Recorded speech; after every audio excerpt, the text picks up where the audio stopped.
네, 이번 순서는 전직 의원들의 시각으로 여의도 핵심 이슈를 풀어보는 여의도 정치 외전입니다.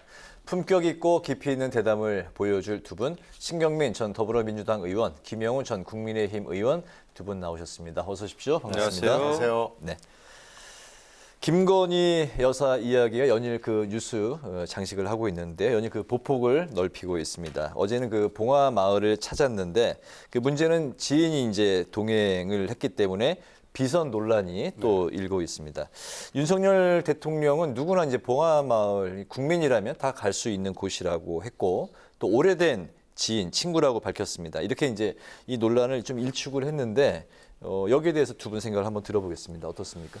뭐 계속 논쟁이 되겠죠. 이런 비슷한 일들이 아마 계속해서 나올 텐데요. 이게 지금 대통령 선거 당시에 공약이 이게 문제가 됐는데 그 당시에 공약을 냈을 때 네. 충분한 검토를 물론 하지 않고 상당히 좀 뭐라 그럴까 어필하는 공약을 내겠다고 그러고 그 당시에 그 김건희 여사의 그 여러 가지 범죄 혐의니 뭐 이제 굉장히 많은 일들이 있었기 때문에 그것을 부식하기 위해서라도 공약을 내건 건 이해합니다. 네. 근데 이제 대통령이 됐잖아요. 그러면 정말 약속대로 내조만 그것도 조용한 내조만 하겠다고 했으면은 정말 그대로 하든지. 근데 그게 될 수가 없는 거예요. 그 가능하지가 않습니다. 근데 해보니까 이게 안 되겠다 그러면은 약간 변형을 하든지 번복을 하든지 이제 선택지는 두 개밖에 없습니다. 네. 그래서 그 원래 있는 1부속실 안에 가령 팀을 두는 방법도 있을 거고요. 가만히 생각해 보니까 2부속실 공약은 잘못된 거다라고 솔직히 인정을 하든지 두 개 중에 하나를 해야 되고 네. 조용한 내조라는 것은 처음부터 가능하지 않은 공약이었다라는 것을 그것은 뭐 대통령 부인의 약속이긴 하지만은 잘못된 거였다라는 것을 인정을 하는 것이 좋을 거고요. 이런 식의 논란을 그럼 언제까지 할 겁니까? 또 지금 이 일정을 시작을 했으면은 양산도 가야 되고 이순자 여사도 봐야 되고 다른 대통령 부인들도 쭉 봐야 될 거 아닙니까? 이런 논리면은 박근혜 전 대통령도 만나야 되고 뭐 이렇게 할 텐데 그때마다 어떻게 이런 똑같은 일을 하겠어요? 이 논쟁은 대통령이 직접 풀어야 되고요. 그렇지 않으면은 이게 이제 윤김 정부라는 얘기가 나올 수밖에 없습니다.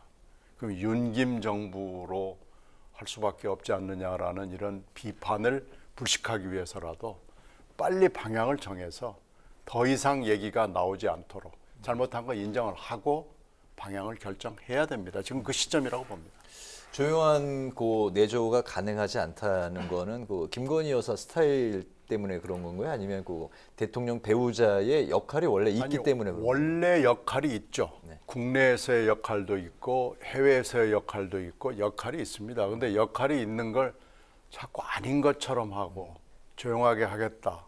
이거 뭐 공식이 아니고 비공식이었다. 이렇게 자꾸 덮고 넘어가는 것은 한계가 있습니다. 네. 그러니까 이왕 문제가 된 길에 제가 말씀드린 몇 가지 선택지 중에 하나를 택해가지고 분명히 이 문제를 매듭짓고 가야 됩니다. 제2부속실을 부활시키는 게 가장 좀 현실적인 방안이다. 현실적으로는 그게 좋고요. 그게 만약에 영 꺼리낀다 그러면은 원래 그 대통령 부속실 안에 팀을 하나 만드는 방법도 있고요. 이렇게 해서 이 문제를 끝내야 됩니다. 아예 공식적으로 활동을 하는 게 편이 낫겠다. 예, 알겠습니다.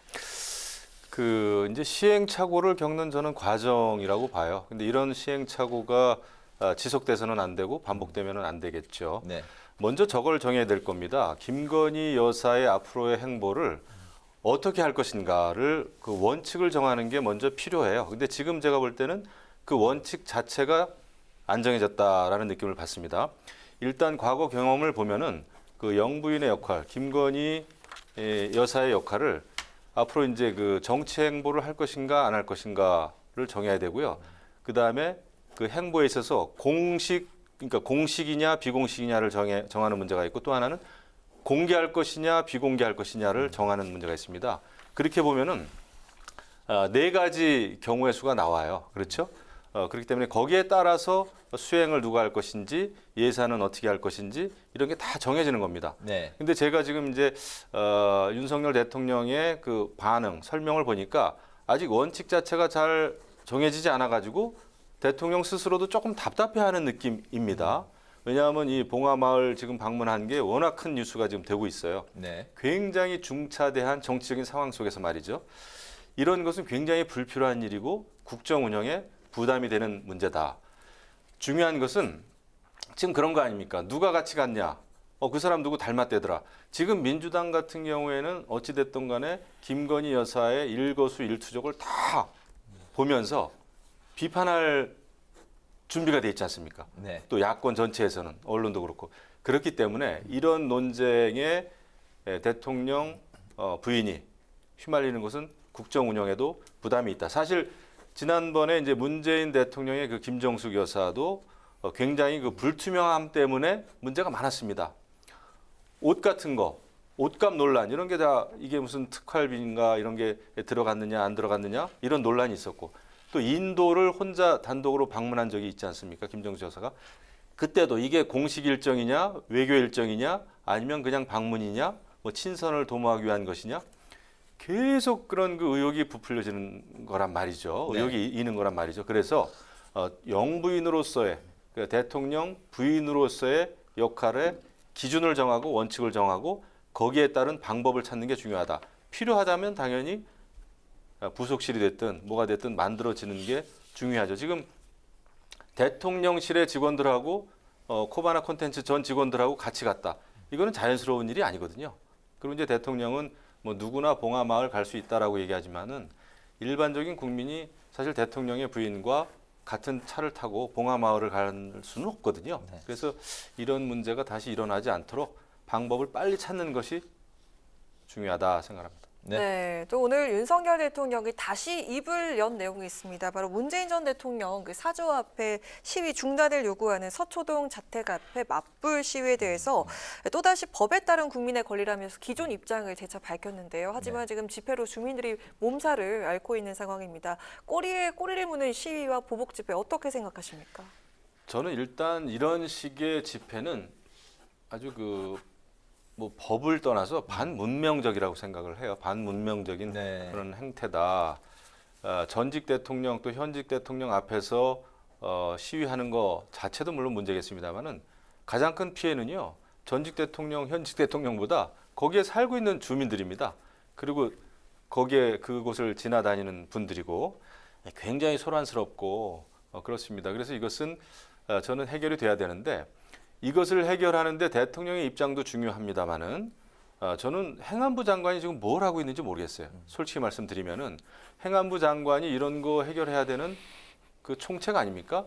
그런데 지금 보니까 대통령의 눈치를 벌써부터 보는 거 아닌가 싶어요. 왜냐하면 대통령이 이것은 법과 원칙에 따라서 해야 될 문제고 또 시위하는 분들 권리가 있지 않느냐 이런 얘기를 한번 했단 말이에요. 네. 그러다 보니까 행안부 장관, 경찰들 움직이지 않는 거예요. 이 권력기관들이. 또 자택 시위에 대해서도 이게 뭐 위법이 아닌 것 같다는 뉘앙스로 또 그렇죠. 얘기했죠. 그런데 이것은 그렇지 않습니까? 우리가 살아가는 데 있어서요. 모든 행동을 법과 원칙만 가지고 따질 수가 없습니다.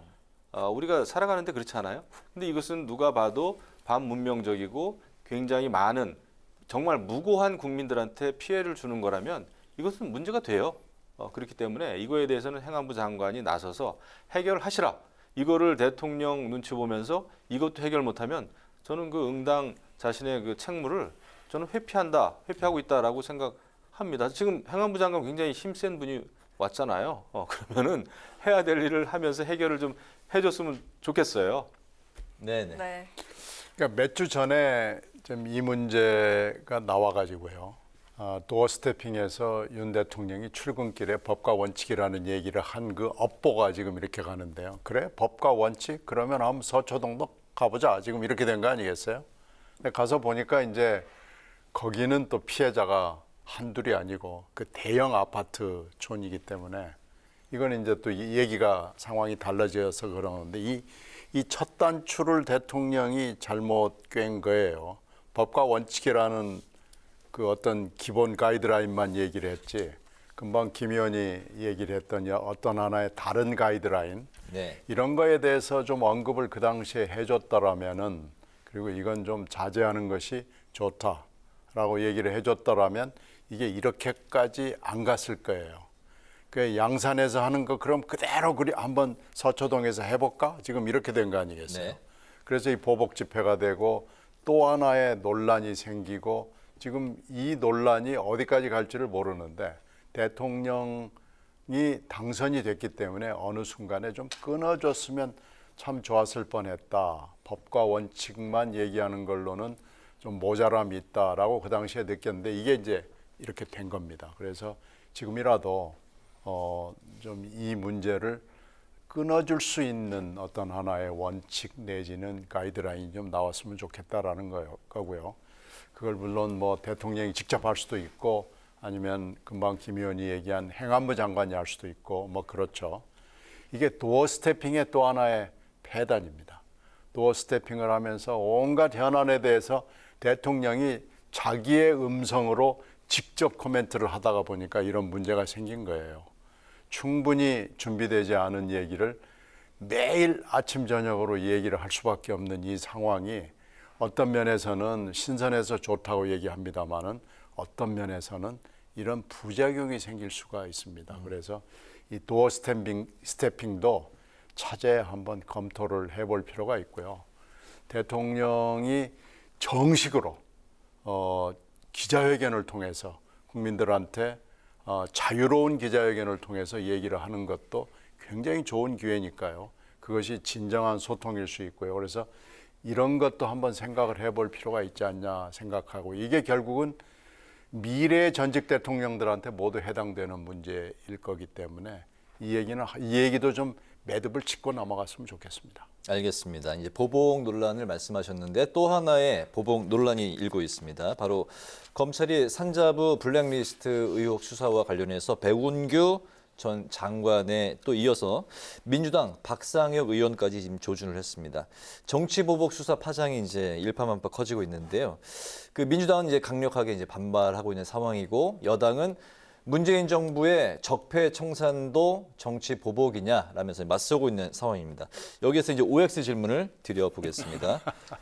윤석열 정부의 정치 보복 시작이다라고 생각하시면 O, 법과 원칙에 따른 정상적인 검찰 수사가 맞다라고 생각하시면 X입니다. 자, OX 들어보겠습니다. 자, 네, 각이서입니다. 각이서. 그 명확하게 갈렸는데 신경민 의원님부터 들어볼까요?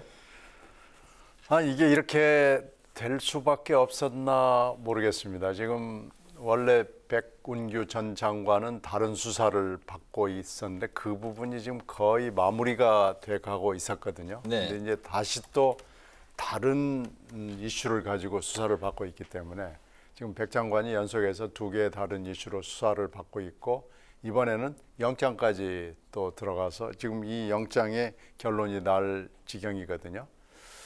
그렇기 때문에 그리고 백 장관에서 끝난 게 아니고 그 당시에 청와대 행정관을 했던 지금 현재의 의원까지 국회의원까지 갔기 때문에 이렇게 되면은 이게 산자부 내 관련자, 청와대 관련자 해가지고 확대될 수밖에 없는 상황으로 보여요. 이렇게 되면은 그럼 청와대 행정관까지 해서 끝날 것이냐? 행정관 위에 비서관, 수석, 실장 그리고 대통령까지 있는데 네. 거기까지 가지 말한 법이 없지 않느냐 이렇게 보면은 이건 분명히 폭발력과 잠재력이 있는 수사고 그러면 산자부에만 끝날 것이냐 이게 전 부서로 또 다른 부서로 확대될 수 있지 않는 거냐 이게 꼬리에 꼬리를 무는 의문들이 생기거든요. 네. 이런 걸로 봐서는 이게 그렇게 간단하게 그냥 법과 수사의 원칙에 따른 것이다. 이렇게 볼 수는 없어 보입니다. 그럼 어떤 측면에서 이게 정치 보복이다라고 생각하시는 건가요? 이 문제가요. 네. 이게 지금 산하기관장 문제들이잖아요. 지금 오늘 또 문제가 되고 있거든요. 지금 권익위원장하고 방통위원장하고 개인정보위원장 세 사람한테 대통령실에서 누군가가 전화를 해가지고 국무회의에 이제 오지 마라라고 했거든요. 네. 근데 국무회의만 안 가겠어요? 이제 모든 보고가 차단이 되고 이 세 사람은 이 세 사람뿐이겠어요? 또 뭐 다른 사람이 또 있겠죠. 이건 아마 거의 이제 식물인간 내지는 자리만 지키는 사람이 될 건데 이 문제가 사실 이번만의 문제가 아닙니다. 정권이 바뀔 때마다 이 산하기관장 문제가 생기거든요. 네. 근데 이제 이렇게 계속 갈 수 있는 거냐? 못 가거든요. 그러면 이것을 임기를 보장하는 것을 그러면 확실히 원칙을 세우든지 아니면은 정권과 함께 임기를 하는 걸로 그렇게 원칙을 정하든지 이 양당 간에 원칙을 정해야 됩니다. 그걸 뭘로 정할지는 좀 논의를 해봐야 되겠지만 이 원칙을 정하지 않으면 계속해서 똑같은 문제가 생기고 이건 다음 정권 교체 계속해서 대한민국이 존속하는 한 이 문제는 없어지지 않습니다. 네. 그래서 이걸 가지고 이렇게 정식으로 또 수사를 하겠다고 그러면 아마 앞으로도 계속해서 수사를 할 수밖에 없고 전 정부의 각 부처에 다 해당되는 문제가 될 겁니다. 만약에 정치 보복이다라고 하면은 전 정권 인사 꼬리 자르기에 대한 보복이라고 생각하시는 건가요? 뭐 여러 가지 함의를 가지고 있기 때문에 이건 제도적으로 접근해야 된다고 저는 생각합니다. 네. 어떻게 보십니까?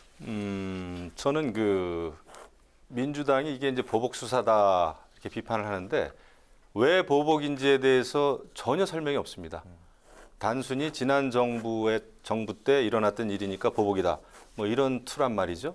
근데 그렇게 해서는 안 되죠. 그러면은 지난 5년 동안 문재인 정부에서 있었던 이명박 박근혜 정부 때 있었던 일을 수사했던 거 전부 보복이라는 것을 자인하고 고백하는 것밖에 안 됩니다. 네. 보복하셨나요? 아니라고 그러지 않았어요, 여태까지.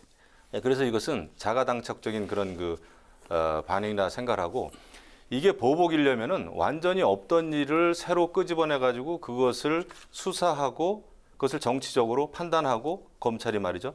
그랬을 때는 보복이라는 말이 맞을 수가 있지만은 지금 그 산업부 리스트, 블랙리스트 사건이라든지 이런 거는요. 여태까지 계속 있어 왔던 일이에요. 그런데 수사가 진행이 안 됐던 겁니다.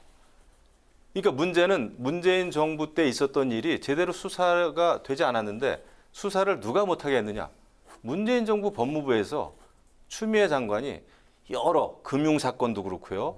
그 블랙리스트 사건도 그렇고요. 네. 수사팀들을 전부 해체하고 좌천시키고 수사를 못하게 하지 않았습니까?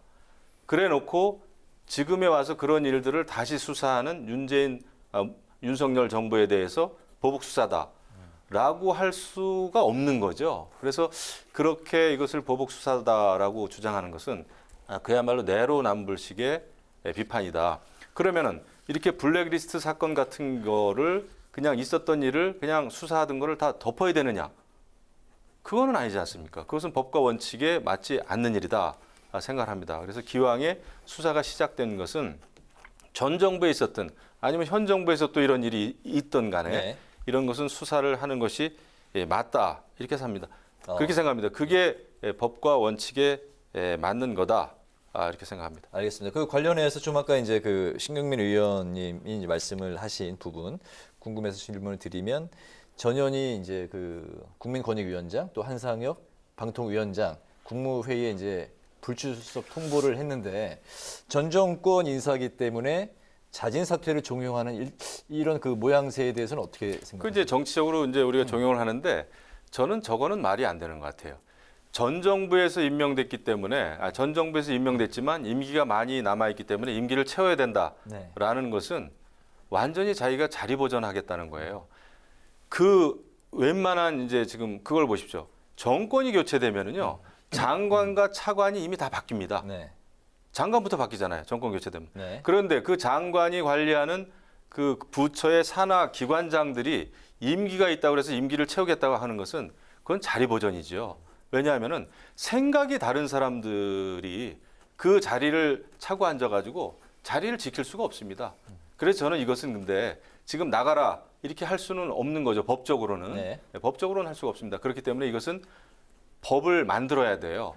그래서 저는 정권 교체가 되면은 각 부처 산하 단체의 기관장들은 대통령과 임기를 같이 하는 게 맞다고 생각합니다. 그렇지 네. 않으면은 이런 일들은 앞으로 정권이 또 바뀐다고 해도 계속 나타날 거예요. 이 블랙리스트와 관련된 이런 이슈들은 계속될 겁니다. 그래서 이것은 하지만 알아서 나가라 했을 때 또 버티는 사람이 있을 수 있기 때문에 이것은 제도적으로 제도화할 필요가 있다. 다만 지금 권익위원장 또 방통위원장 나 임기 남았다. 그러면은 윤석열 정부의 모든 방송 정책 또 권익과 관련된 정책 동의하는지 여부부터 이야기를 하고 자기 고백을 하고 그리고 그 자리를 지키세요. 그렇지 않고 임기가 남았으니까 나는 그냥 있다라는 거는 정치적인 저는 굉장히 고집이다. 이렇게 생각합니다. 네. 지난주에도 두 분과 정치권 내부들 좀 짚어본 바가 있는데요. 일주일이 지난 지금도 여전히 내전 중입니다. 이 대표가 여전히 친윤계 그리고 안철수 의원과 불편한 상황이죠. 이 속에서 이준석 표 혁신위가 성공할 수 있을지 한번 들어보도록 하겠습니다. 먼저 김영우 의원께서 당시 새누리당 보수혁신위원이셨잖아요. 먼저 들어볼까요? 혁신위원을 제가 몇 번 한 것 같아요. 네. 몇 번 했는데 예. 문제는 혁신위에서 좋은 개혁안을 만든다고 하더라도 이것이 이제 의총 또 최고위원회에서 또 이제 의결이 되고 그래야 돼요. 네. 그리고 최종적으로는 그 전당대회에서 당 대회에서 또 의결이 돼야 됩니다. 그래서 저는 그런 과정이 있다라는 걸 참고로 말씀드리고 지금 이제 그 국민의힘의 혁신위가 이제 출범을 했는데 좀 출발이 조금 좋진 않았죠. 이게 그냥 뭐 당 대표가 사조직 만든 거다 이런 공격이 들어오면서부터 혁신위가 조금 그 위상에 좀 피해가 갔죠. 소위 이제 데미지를 좀 네. 입었습니다. 그래서 이제 앞으로 혁신위에서 이제 뭐 공천 시스템이 됐든 여러 가지 뭐 특권 내려놓기가 됐든 의회 민주주의를 위해서건 이제 그 개혁안을 만들겠죠. 근데 그런 개혁안이 만들어지면 그것을 어느 정도 받아들일 것인가를 놓고 굉장히 아마 당내가 좀 시끄러워질 것 같아요. 지금 예상컨대. 네. 그래서 오히려 지금 혁신위에 어느 정도의 실권을 줘야 되는가 이런 게 미리미리 준비가 되지 않으면 나중에는 그것 때문에 혼란이 올 수가 있다라는 생각을 합니다. 그리고 지금은 이제 최고위원들이 그 혁신위원들을 한 사람씩 추천한 이런 상황이다 보니까 네. 이게 지금의 최고위 대리기구처럼 비슷하게 이해가 될 수도 있단 말이죠. 그거에 대해서 문제 제기하는 분들도 많고 당내에서 그래서 그런 거부터 혁신위의 위상, 그다음에 권한 이거를 쉽진 않지만 분명히 하지 않으면 아무리 좋은 거 만들어도 실행이 안 된다. 제 경험상 그런 생각입니다. 네. 네, 신경민 의원님도 짧게 부탁드릴게요. 네. 일단 그 이준석 대표의 징계 문제가 해결이 돼야 되겠죠. 그래서 이준석 대표가 하여튼 대표로서의 임기를 보장을 받아야 이게 가능할 거고요.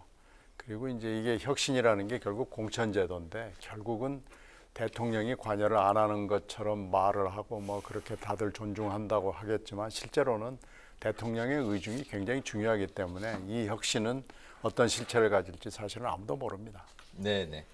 알겠습니다. 의원님께서 이제 그 윤리위원회 회부되는 네. 그 열리는 날 그날이 굉장히 분수령이 될 거다 하셨는데 최근에 또 근데 이준석 대표 행보를 보면 별로 크게 개의치 않는 것 같은 그런 경고가 나오면은 개의치 않을 텐데요.